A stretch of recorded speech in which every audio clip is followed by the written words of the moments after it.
pasaka mažiesiems. Šį vakarą pristatomos Prano Mašioto pasakos. Paliegusi obelis. Augo sode graži obelis. Ėmė obelėlė ir susirgo. Labai paretėjo, viena šaka visai nudžiuvo.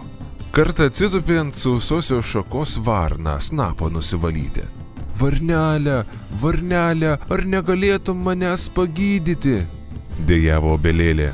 Varna apsidairė ir sako. Menka man iš tavęs nauda, bet tiek to, liepsiu tave nuo kirmelių apvalyti. Nulėkė į lauką, surado varnėnų pulką ir atvarė į obelį. Varnėnai sušokė, kirmelės nulesė. Obelį palengvėjo, lapai kiek sutirštėjo, bet paskutiniai nepagijo. Varnai vėl teko nutūpti ant sausosios šakos snapą nusivalyti. Varnelė, varnelė, dar man vis negera, pasiskundė obelis.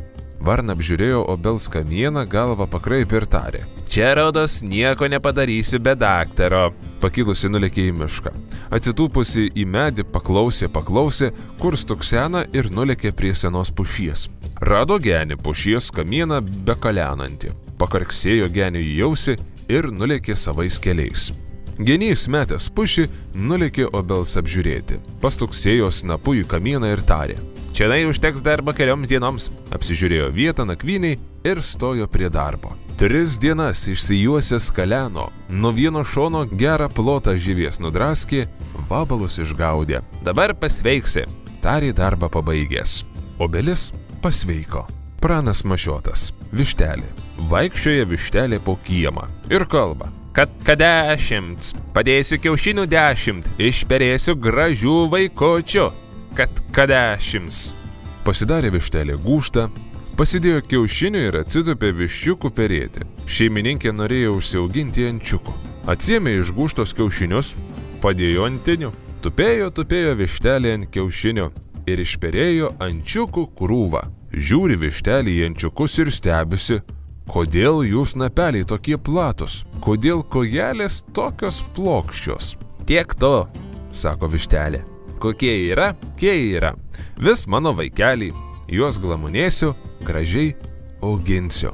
Paaugijo ančiukai. Nusivedė juos vištelė prie kūdros pagirdyti. Ančiukai subėgo į vandenį ir plauginėja. Ką jūs darot? Prigersit, sušuko vištelė. Ir aš maža buvau, vandens į kūdrą eidavau, tik niekada taip toli nebrisdavau. Dar paaugo ančiukai. Nubėgo kartą prie kūdros, nuplaukė į patį vidurį ir ėmė nardyti.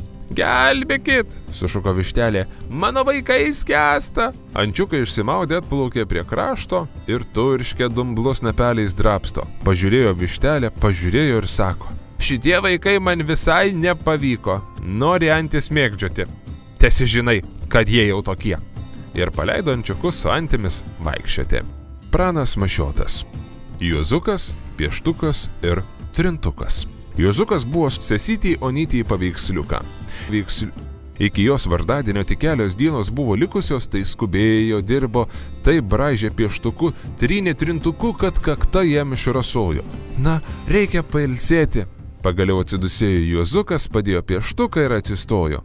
Atsistojęs pasiraivė ir nuėjo pro valgomąjį sodelį. Atsidusėjo ir pieštukas. Kad ir privargino tas vaikėzas. Turbūt pirmą kartą į paišytojo rankas patekęs, kad taip greit nuvargai, atsiliepė trintukas. Pirmą kartą. O iš kur tu čia atkeliavai? Iš Faberio fabriko. Ne pirmo pieštuko iš to fabriko tryniau, tik neteko ne su viena įsikalbėti, o labai norėjau išgirsti, iš kur jūs pieštukai kilę. Kad taip nori, galiu apie mūsų giminę papasakoti, sutiko pieštukas. Labai prašau, paišytojas taipgi mačiau nuvargęs, tai negreit grįš. Gerai, tik nuo ko čia pradėjus? Beje, tikrai mano pavardė Grafitas. Grafitas susekė anglai kalnuose dar prieš 450 metų. Tai buvo, sakyčiau, tamsios spalvos trapus švelnus akmuo. to jau suvokė, kad tuo grafitu galima rašyti. Pamėginę įsitikino, kad rašo geriau niekaip tuomet vartojamas švinas ir kiti. Tuo jau atsirado daug mėgėjų kasti grafitą, dirbti iš jo pieštukus ir gabenti į užsienį. Bet valdžia supratus, koks tai geras daiktas tas grafitas, paėmė kasyklas į savo rankas. Grafitas to jau pabrongo, tai ir kitose kraštuose pradėjo jo ieškoti. Tik niekur tokio gero kaip gryno, kaip Anglijoje nerado. Tai iškasamą grafitą turėdavo valyti. Paskui jį sumaldavo. Padarydavo iš malinio košės su visokiom dar priemaišom ir suketėjusios košės ir dirbdavo pieštukus. Labai gerai sekėsi ir sekasi dirbti pieštukus Faberio fabrike, įsikūrusiame Vokietijoje prieš 100 metų. Tik ar neteina paišytojas? Iš tikrųjų, Juozukas įėjo į kambarį, bet tik pasisukinėjo, ką pasiėmė ir vėl išėjo. Tai pasakok toliau, pasiūlė Trintukas. Iš tikrųjų, tai aš jau baigiau. Kad imčiau pasakoti visas smulkmenas, kaip pieštukus dirba, tai per ilgai truktų. Geriau tu apie save papasakok. Galiu, tik kur paišytojas? Matau, sėdi sodelėje ir ką valgo. Tai pradedu. Nepatikėsi, kad trintukai daromi iš skysčio panašaus į gėlių pienių syvus. Šiltose kraštuose, ypač Afrikoje, auga medžių, kaučiukmedžiais vadinamų. Pakanka peiliu perskrusti jų žievę, to jau ima sunktis tas pieno pavidalo kaučiukas. Jį leidžia varbėti į indus. Pririnkę daugiau perkošia, kad žievelės gabaliolė ar šiaip kokių trupinių nepaliktų. Ta skystį kaitina ant ugnies, kol virsta tiršta košė, o paskui dar padžiavina saulėje. Tuo būdu gauna vadinamosios žalios gumos gniutulus panašius į duonos kepalus. Tokiais kepalais parduoda gumą į fabrikus, kur iš jų įvairius daiktus dirba. Pradėjus nuo automobilių padangų iki įvairių spalvų trintukų. Vienam tokiame fabrike ir aš gimiau, bet jau paišytojas ateina. Atėjo Juozukas ir to jau siekė trintuko. Patrynė ir ėmė toliau piešti, ką buvo ilsėdamasis sugalvojęs. Pranas Mašiotas. Varnėnas. Vieną gegužės mėnesio dieną audra užklupo ant medžio varnėnuką. Paukščiukas nemokėjo dar lėkti, vėjas nubloškė jį nuo šakos, lietus prie žemės priplakė. Vaikai rado jį po medžiu vos gyvą, parsinešė namo. Zigmuko mokytoja apsiėmė varnėniuką atgaivinti ir užauginti. Po kelių dienų varnėnukas jau linksma šokinėjo narvelyje, godžiai lesė kirmelės ir vabelėlius. Netrukus užaugo visas varnėnas ir taip apsiprato, jog ir paleistas nebenorėjo lėkti į varnėnų būrį. Švilpauja savo narvelyje ar šiaip kur kambaryje vaikštinėdamas ir tiek. Kartais nusiklausęs ims ir atkartos kurį žodį. Tai Zigmuką pamatęs šūktel Zigmuk, tai kam labs ryts, pasakys. Vieno samdininko sūnus Juozukas niekaip nenorėjo mokyti skaityti. Gerumu ir piktumu varė jį mama prie elementoriaus. Nieko negalėjo padaryti. Zigmuko mokytoja pasiūlė išmokysianti Juozuką, bet Juozukas ir jai priešinosi. Būdavo, pasakys mokytoja. Skaityk, Juozuk. Nenoriu, atsako Juozukas ir derasi, ilgai elementoriaus neatsivožė. Kartą ateina Juozukas pas mokytoją su elementorium. Pamatęs jį varnėnas kaip sušuks. Skaityk! Nenoriu! Juozukas apsidairė po kambarį. Nieko aplinkui nebuvo, tik varnėnas lentynėlę vaikščiodamas vėl suriko. Skaityk! Nenoriu! Juozukas susigėdo, to jau atsivožė elementorių ir ėmė skaityti. Nuo to karto visados neragindamas imdavo skaityti ir veikiai išmoko skaityti, o paskui ir rašyti. Pranas Mašiotas. Kiškis, drąsuolis. Miške augo kiškelis. Jis visko bijodavo.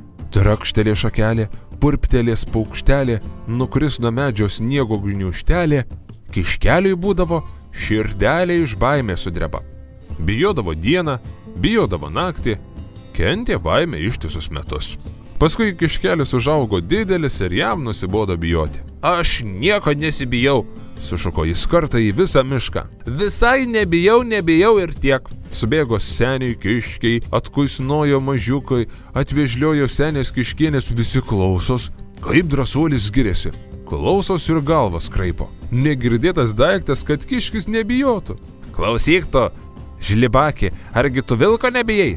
Klausė vienas. Ir vilko nebijau, ir lapės, ir meškos nebijau, nieko nebijau. Čia jau visus juokas paėmė. Ėmė kvatoti mažieji kiškiukai, snukelius kojelėmis prisidengė, smagiai nusijuokė senės kiškienės, nusišypsojo ir senieji kiškiai. Jiems nenaujiena buvo ir lapės nagai, ir vilko dantis. Tai jokų, tai pramogėlė, ėmė šaukti kiškiai. Pradėjo šokinėti, voliotis, bėginėti. Taip jiems tai gal linksma pasidarė. Kas čia per jokai? šaukė skeritiodamas drąsuolis. Tegul nesipainios man koks vilkas, aš jam kaulų sutriuškinsiu. Oi, koks jogdarys, koks kvailelis, šaukė kiškiai juokais nesitverdami. Klykauja, vilko vardą mini, o vilkas jau čia.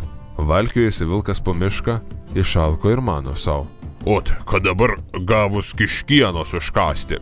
Tik girdi, kiškelėje rėkauja, jo vardą mini, sustojo, paklausė ir nukiūtino prie kiškių. Prislinko prie kiškių būrio, girdi, kaip jie juokėsi iš jo tyčiojėsi, o labiausiai tas žlibakis drąsuolis. Palauk, brolau, aš tave pagirų puodą, pirmutinį suėsiu, mano savo vilkas ir dairosi, kuris čia taip giriasi. O kiškis nieko nemato, vis markiau šokinėja. Pats drąsuolis net ant kelmo užsikraustė, pasistebė ir ėmė šaukti. Klausykit jūs, baikštuoliai, žiūrėkit į mane, aš jums ką parodysiu. Tik staiga jam liežuvis sustingo.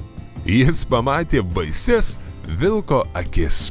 Drąsuolis staiga pašoko aukštyn, kaip kamuolys ir iš baimės krito vilkui ant kaktos, nusirito per jo keterą, dar kartą apsivertė ir kaip šuvis nunėrė į mišką.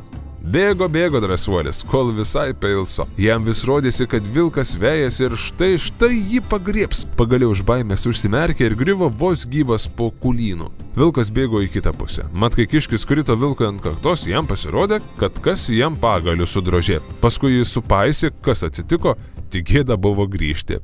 Pasigausęs kitą kiškį, be nemaža čiųjų bėginėja. O tas, matyt, buvo koks pašėlęs. Ilgai negalėjo atsikvašėti nie kiškiai. Kuris į kulynus buvo nudūmęs, kuris už kelmo užlindęs, kiti čia pat duobėse prigulė. Kai nusibodo slapstytis, ėmė kiškiui šalia žvalgytis. Kuris kiek drąsesnis išbėgo pasidairyti, kas aplinkui girdėti. Kad išgazdino, tai išgazdino vilką mūsų žlibakis. Ėmė visi šaukti. Kad ne jis visiems mums būtų galas buvęs, bet kur jis pats dingo tas drąsuolis. Šoko ieškoti. Visur ieškojo, niekur nematyti. Ar nebus jis kitam vilkui tekęs? Tik netyčiomis surado. Guli po kulynų vos gyvas. Tai gyvas žlibakis, šaukė kiškiai. Puikiai nubaidėjai tu tą seną vilką. Dėkui, brolau, mums rodės, kad tu tik giriesi. Drąsuolis atsikvošėjo. Išlindo iš po kulyno, pasipurtė, primerkė akį ir tarė. Tai jums negerai rodėsi. Ei jūs, baikštuoliai. O pats savo galvoja. Su vilku ne juokai. Kur ką daras, aplinkui žvalgykis.